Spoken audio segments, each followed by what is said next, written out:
Alright, so apologize for being shirtless and eating at the same time, but hey. Made a pit stop somewhere. I guess it's Louisiana still. So, a few things to talk about. I woke up this morning in Florida at the rest stop, and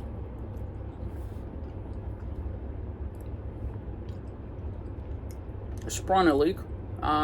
So I recorded a clip of that first thing in the morning. So that will have to be fixed once I'm in a more appropriate venue, if you know what I mean. It has to be fixed before I leave the motorhome in storage, this and that and the third.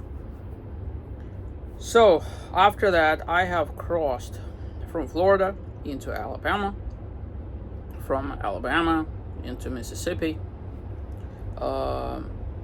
into Louisiana. Once again, reminding myself of all the reasons why I don't want nothing to do with Louisiana.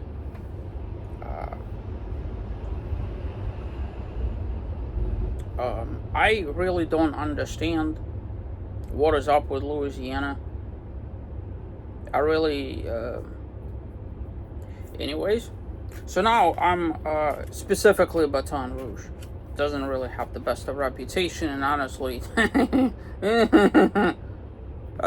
the guy that blocked me is finally leaving. See, here's the weird thing about that. He, in blocking me, he put himself in a situation where he would have to go that way anyways, which is what he's doing right now, and do the loop-to-loop, and he could have parked, or he could have done the loop-to-loop and parked in a more, now he has to back out, and so he did this out of spite. So the reason why I showed that video clip is entirely because you have a positive relationship and a negative relationship. There's a lot of truckers that vehemently despise RVers when they appear at the truck stops. They believe that they hold, I guess, the upper rights to this. And I don't even know how to answer that question. You know, I've perused a lot of forums where the truckers meet and greet and whatever, and there's a conflicted kind of impasse of opinions. You know, there's a lot of people like, hey, you know, if RVers is out there, you know, spending money at the gas station, paying for parking if it's paid parking, or whatever is the case, you know, they hold the same exact rights to the spots as we do, kind of thing.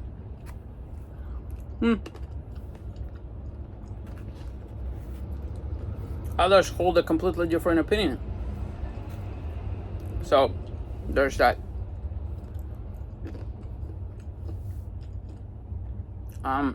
Today, my final destination is a place called Beaumont,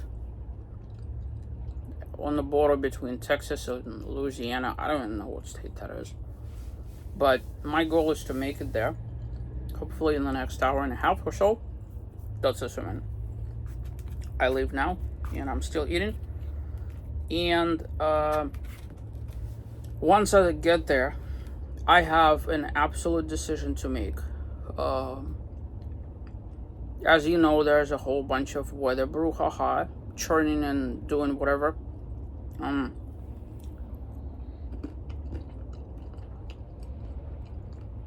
You know, if I wanted to drive the northern route, the proper place to have gone over there was all the way back in Alabama. Right after Mobile, and you pass by the ship and everything like that, go through the tunnel, there's a jog and a jump to go diagonally, sort of, that way. But the downside is that road is like on regular roads with tons of traffic lights, and in between there's, you know, like highways and whatever. Eventually you get to the point of Interstate 20 and then you take that for a bit, and then you somehow meander like this, go to Interstate 30, do that a bit. Eventually you somehow find yourself over by Dallas Fort Worth. So the other option is to take I-10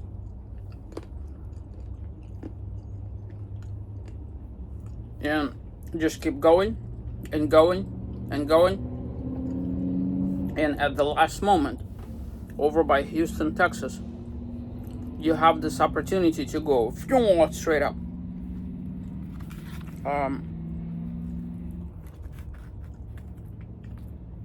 I think over by Baton Rouge, you could also go straight up to like Texarkana. Wait, like that way? Where? That way? I don't know how it goes. Right now, based on my uneducated guess, the northern route looks like a better option for me. I still don't know. I'm expecting my YouTuber weather people to finally post a video or something. All of the weather forecasts and all the tropical tidbits and radar maps and windy maps and all the other resources, they're like, So what's happening is you have to go from yay to yay to yay to yay to yay, right? And eventually get to where, I got a bruise, to where you need to get. And the problem is, like, the weather is really nice, okay, great, but it's not really nice tomorrow, or it's not really nice the day after in a place where you're gonna be. And depending on where you are, like over here or over there, and the way the weather is going, like that way, the last thing I want is 4 to 6 inch hail and 60 to 111 mile winds, as it's been happening apparently in Texas.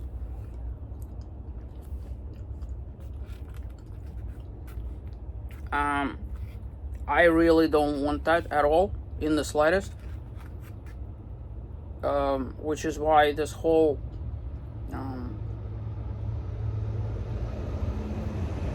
process is really concerning. And it looks like I'm gonna have a decision to make today. But first I need to get there. A couple of other things to mention, and I haven't really recorded much today, beyond like first thing in the morning and just now.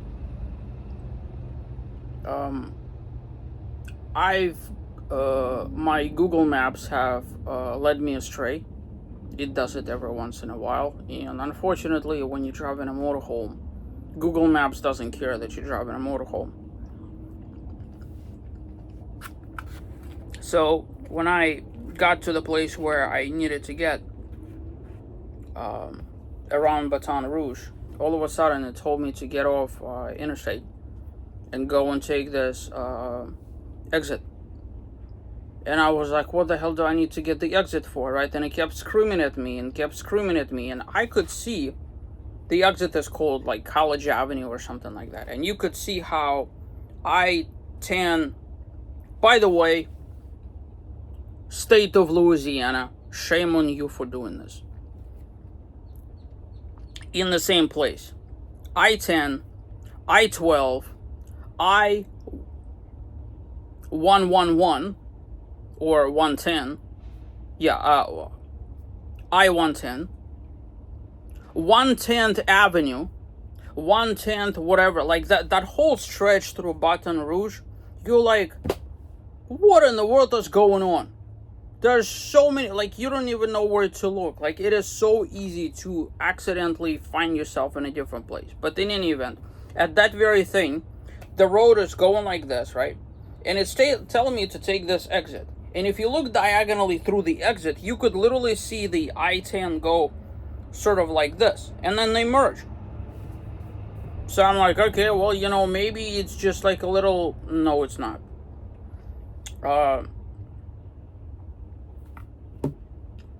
Next thing you know, I'm making like this 10 mile, 15 mile detour driving back with Google constantly, do a U-turn, do a U-turn, I can't do a U-turn in a residential area driving a motorhome towing a Jeep.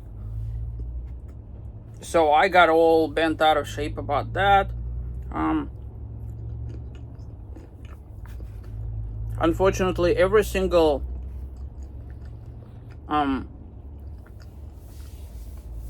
truck stop along the way in which I had to stop, rest, and fill up, it only has the back end sights. And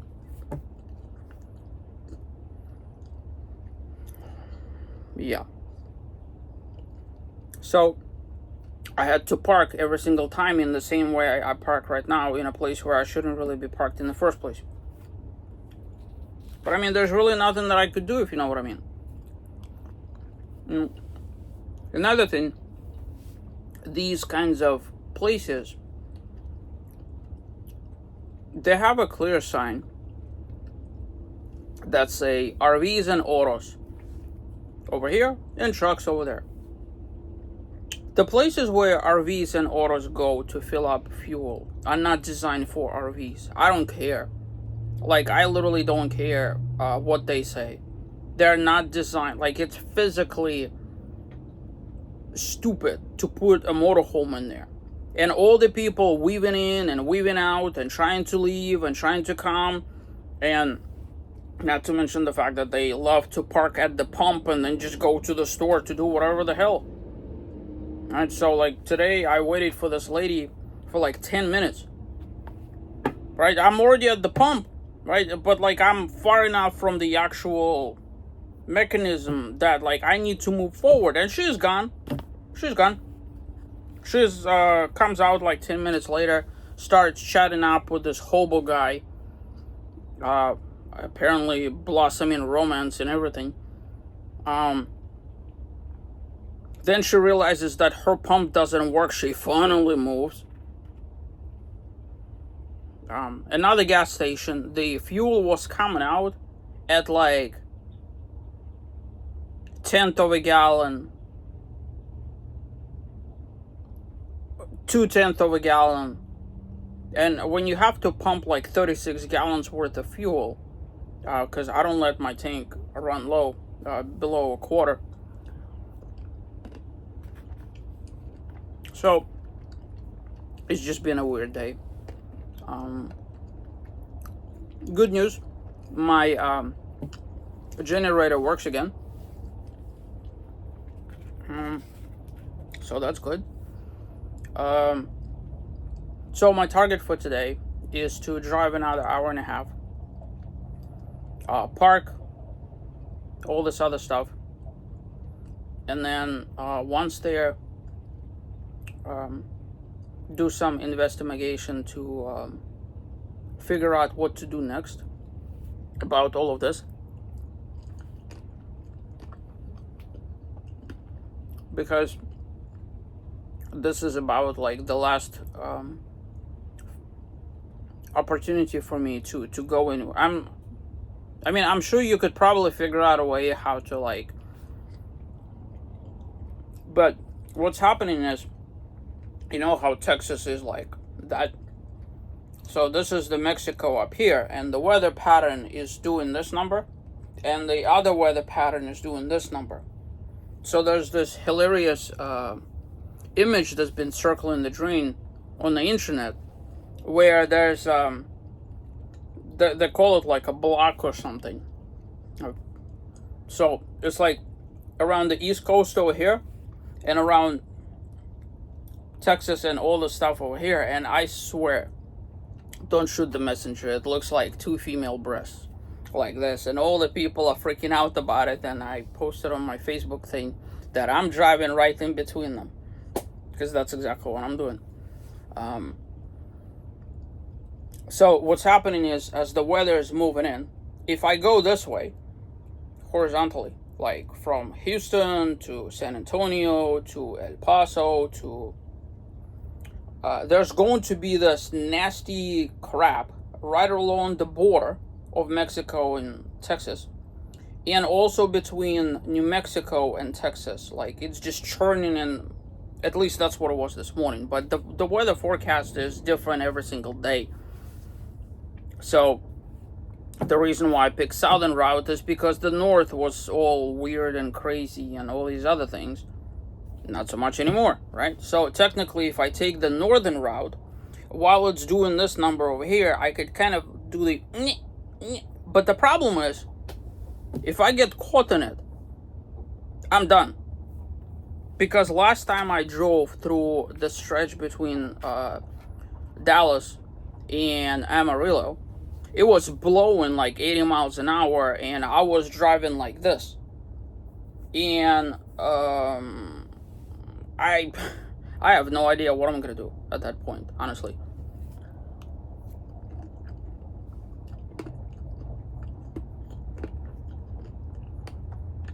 So I'm still undecided. I have to make a decision between today and tomorrow first thing in the morning. Hopefully a wise decision that I'm not gonna regret. Now, if by some miracle that whole juju moves that away sooner, it means I could probably go, south of it. So I'm either trying to outrun it north or trying to squeak underneath of it.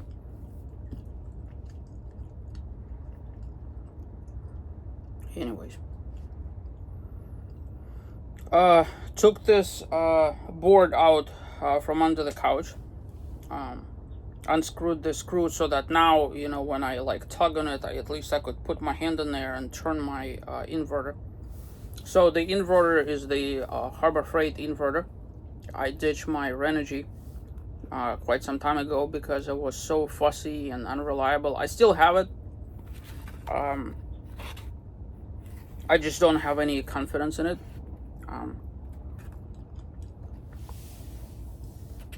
Because it would kick off randomly for no reason whatsoever, like I'd be way under. So this one is 5,000 watts from Harbor Freight, and the downside is it doesn't have like a remote button to push. So that has been the reason why I have to like open the thing and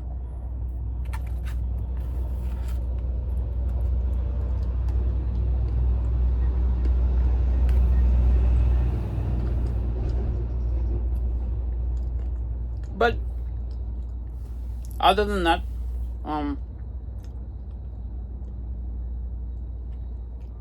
things are going. By the end of today, I believe I should be, and don't hold me to it, I should be about-ish halfway, I think. I could be wrong, don't hold me to it.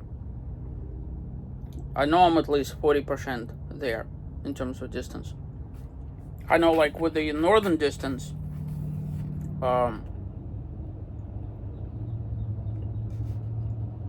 if I was on, I think it's Interstate 30, between Texas and Arkansas, that would have been about 1,000 miles into the trip, I think, or something like that.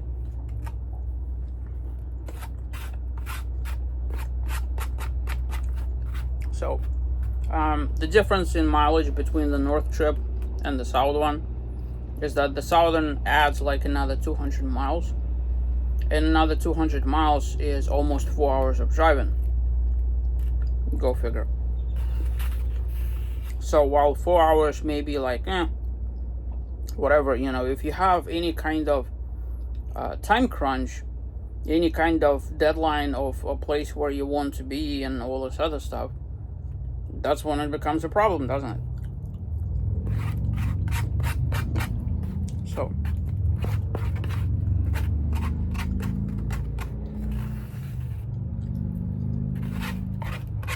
all right, well, I guess that was it for the roadside chat. Apologize for the eating, but that's about the only, I have to multitask in this respect. But we're getting there. We're getting there. My neck is still bothering me. Not as much as yesterday. So I'm doing my best to kind of manage it and all this other stuff. And those of you that have followed me from the initial vlog, I did order the color. So one is at my house, the other one is here. So it's basically holding my neck like this when I'm sleeping. And let me just put it this way. I had no idea how many times in my sleep I would be reaching my chin to my chest until I started wearing that in my sleep. Because like it's holding and it makes it impossible for you to do that. And the first couple of nights that I slept, I was like, whoa. It doesn't let my neck creak this way or, you know, the other way or backwards or forwards. Like it's actually just holding it, you know, as it's meant to be, really. So that has made a drastic improvement. So my neck issues right now have nothing to do with sleeping, and it's everything to do with having to jostle multiple crates out of the back of storage of RV over there that are heavy, plus this over here because of the couch and everything like that. So I have to be in good health, good spirits. You know, there's tons of hiking ahead. I'm going to be carrying a backpack, so I want to be in top tip shape. So, alright, I'll catch up to you sometime later tonight.